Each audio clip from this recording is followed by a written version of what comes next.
যত সব। আমার শুধু চা না, সাথে সিগারেটও লাগে। কিন্তু সিগারেট তো খারাপ ছেলেরা খায়। আমি তো খারাপ ছেলেই। কিন্তু বাবাজি বললো আপনি ভালো ছেলে। এখন থেকে আপনার সিগারেট খাওয়া বন্ধ। খবরদার, আমার পার্সোনাল বিষয়ে একদম নাক গলাবেন না। আমি আপনাকে বিয়ে করেছি ঠিকই, কিন্তু স্ত্রী অধিকার দেয়নি। এটি শুধু নিয়ম রক্ষার বিয়ে।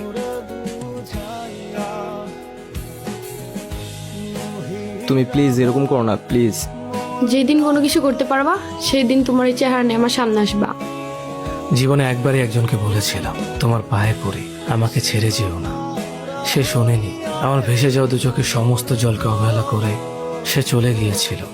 ওই ঘটনার পর আমি বুঝতে শিখেছিলাম, যারা চলে যেতে চায় তাদের চলে যেতে দিতে হয়। এসবের মানে কি? কই কোনো মানে নেই তো। আপনারা বললেন বাসায় সিগারেট খাওয়া যাবে না, এবার আপনি সিগারেট এনে দিলেন যে। ওসব আপনি বুঝবেন না। আমি অনেক ভেবে দেখলাম, আমি যদি আপনাকে সিগারেট খেতে বাধা দেই, কোন দিন যেন আপনি আবার বলে বসেন আমি আপনাকে বিয়ে করেছি ঠিকই, কিন্তু স্ত্রীর মর্যাদা দেইনি। যাক, আপনার ব্রেন তাহলে মাথাতে আছে। আচ্ছা একটা কথা বলবো, কিছু মনে করবেন না তো? জি, আমি কিছু মনে করব, বলার দরকার নেই। আচ্ছা করলে করেন, তবু বলি আমাকে একটু মার্কেট নিয়ে যাবেন, কিছু কেনাকাটার দরকার ছিল। ঠিক আছে, কিছুক্ষণ পর নিয়ে যাবো।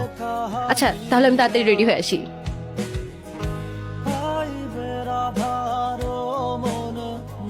তুমি এখানে? তোমার জন্য অপেক্ষা করছিলাম। মানে আমি যে এখানে আসবো তুমি কিভাবে জানলে? এখানে একদিন আসার পর পুরনো সেই ওয়েটারটি বলল তুমি নাকি এখানে মাঝে মধ্যেই আসো, তাই আমি তোমার সাথে দেখা করার জন্য রোজ এখানে অপেক্ষা করি। তোমার এই অবস্থা কেন? অভি, আমি তোমাকে ছাড়া ভালো নেই। চলো না আমরা সবকিছু ঠিকঠাক করে ফেলি।